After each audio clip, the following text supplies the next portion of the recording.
बरेली में बारादरी थाना क्षेत्र के जोगी नवादा में रविवार को कांवड़ यात्रा निकालने के दौरान दो समुदायों के बीच हुए बवाल को लेकर आरोपियों की धरपकड़ के लिए पुलिस ताबड़तोड़ दबिश दे रही है। वहीं इसको लेकर आज दूसरे समुदाय के पक्ष में इत्तेहाद मिल्लत काउंसिल के पदाधिकारी और कार्यकर्ता सेठ दामोदर स्वरूप पार्क में एकजुट हुए, जहां प्रदर्शन करते हुए आईएमसी नेता कलेक्ट्रेट पहुंचे और अपनी मांगों को राष्ट्रपति को संबोधित एसीएम फर्स्ट को ज्ञापन सौंपा। इस दौरान इत्तेहाद मिल्लत काउंसिल मोहम्मद नदीम खान ने कहा कि बारादरी थाना क्षेत्र में जोगी नवादा के गोसाई गौटिया में 23 जुलाई यानी रविवार दोपहर करीब 2:30 बजे कांवड़ियों का जत्था गुजर रहा था। इस दौरान शाही नूर मस्जिद पर जत्था पहुंचने पर कांवड़िये राख डालने लगे, जिसको नमाज पढ़कर मस्जिद से निकल रहे नमाजियों ने मना किया था, लेकिन कांवड़िये नहीं माने। वहीं विरोध करने पर कांवड़ियों ने पथराव कर दिया, जिसके जवाब में दूसरे समुदाय ने भी पथराव शुरू कर दिया। इस दौरान कांवड़ियों के पथराव में कई लोग चोटिल हो गए। आईएमसी नेताओं का आरोप है कि इस मामले में पुलिस की तरफ से एक पक्षीय रिपोर्ट दर्ज की गई है, जबकि दूसरे समुदाय के लोगों की तरफ से केस दर्ज नहीं हुआ है और न ही किसी का मेडिकल कराया गया है। आईएमसी नेताओं ने यहां तक कहा कि पथराव में चोटिल हुआ जाहिद नाम का एक व्यक्ति ने जब थाने में पहुंचकर दूसरे पक्ष के खिलाफ पुलिस से रिपोर्ट दर्ज करने की गुजारिश की तो आरोप है कि पुलिस ने उसे थाने में बैठा लिया। वहीं घटना के अगले दिन 24 जुलाई यानी सोमवार को जोगी नवादा निवासी शहरीन थाने में तहरीर लेकर केस दर्ज कराने पहुंचा था, लेकिन पुलिस की तरफ से कोई कार्रवाई नहीं की गई। वहीं प्रदर्शनकारियों ने कहा कि दोनों समुदायों के बीच पहले एक समझौता हुआ था, उसका पालन क्यों नहीं किया गया। ऐसे में पूर्व के समझौता का उल्लंघन करने वाले लोगों के खिलाफ मुकदमा लिखे जाने की मांग की है। वहीं पुलिस प्रशासन पर सवाल उठाते हुए आईएमसी नेता ने कहा कि अगर संवेदनशील इलाकों में पुलिस की पर्याप्त तैनाती और देखरेख रही होती तो यह विवाद न होता।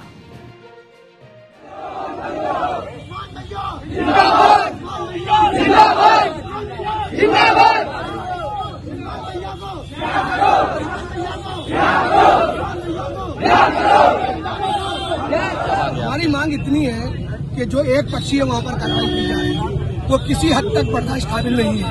रात में पुलिस और वो कांवड़िये लोग जो तथाकथित कांवड़िये हैं वो पुलिस के सहयोग के साथ मुस्लिम समुदाय के घरों में घुसकर उत्पात मचा रहे हैं, बुरा भला कर रहे हैं, गाली दे रहे हैं, बद्दी गालियां। वहाँ पर हमारी माँ बहनें निकल कर अगर आ रही हैं, उनके साथ ज्यादतियां कर रहे हैं। हमारी मांग है कि पुलिस प्रशासन, क्योंकि न्याय की एक ही चीज होती है कि हर आदमी को पुलिस प्रशासन के ऊपर भरोसा होता है। हमारा वो भरोसा टूट रहा है। ऐसा न हो कि अगर इत्तेहाद मिल्लत काउंसिल का जो आज ज्ञापन दिया गया है इसको अगर नजरअंदाज किया गया तो कल ऐसा ना हो कि हम मौलाना तौकीर रजा साहब से आने पर बात कर सड़कों पर नहीं उतरे या जेल बढ़ो आंदोलन चलाने पर विवश हो। फरीदपुर थाना के अंतर्गत एक गांव आता है खेमुनगरा, वहां पर 16 साल से नमाज हो रही है। वहां पर इंस्पेक्टर जाते हैं और गांव के लोगों को जाकर बंद करने का देते हैं और ये कहते हैं कि नमाज यहाँ नहीं पढ़ी जाएगी। कहाँ करने आए? एक ही समुदाय के साथ जिस तरीके से ज्यादती हो रही है, अब ये नाकाबिले बर्दाश्त है।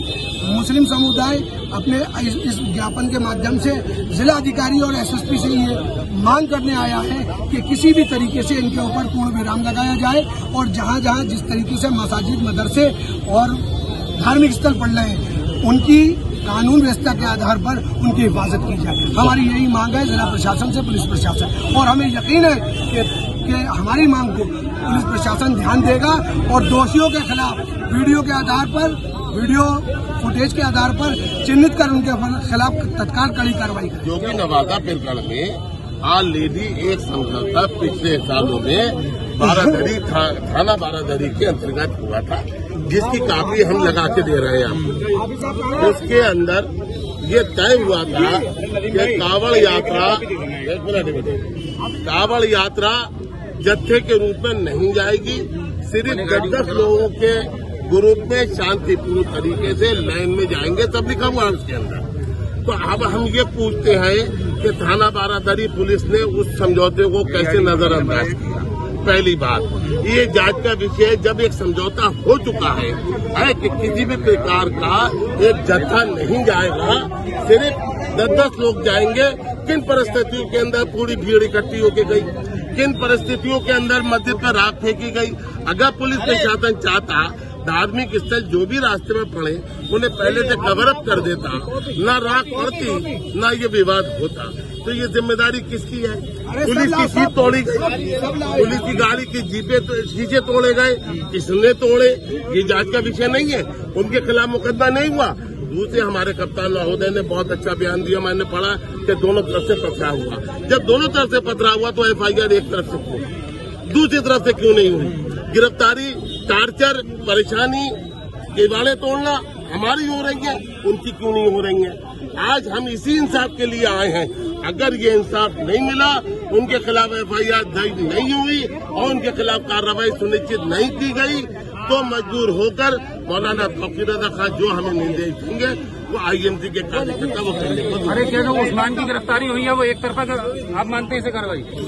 देखिए, जाहिर सी बात है, कैसी आप बातें कर रहे हैं? हमारे कप्तान महोदय कह रहे हैं कि दोनों तरफ से पथराव हुआ है, तो फिर एक तरफ से FIR कैसे हो गई, दूसरी तरफ से क्यों नहीं हुई?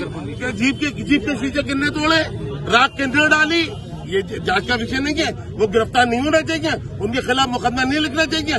जब एक ऑलरेडी एक समझौता हो चुका, सिर्फ 10-10 के ग्रुप में तुम जाओगे, मैंने लगा के दिया वो समझौता, थाना बारादरी के इंस्पेक्टर की मोहर है इसके ऊपर। तुमने जब समझौते का उल्लंघन क्यों किया? ये लोगों ने समझौते का उल्लंघन किया, उनके खिलाफ मुकदमा क्यों नहीं हुआ? भाई ये इंसाफ होना चाहिए, ये नाइंसाफी अच्छी नहीं है।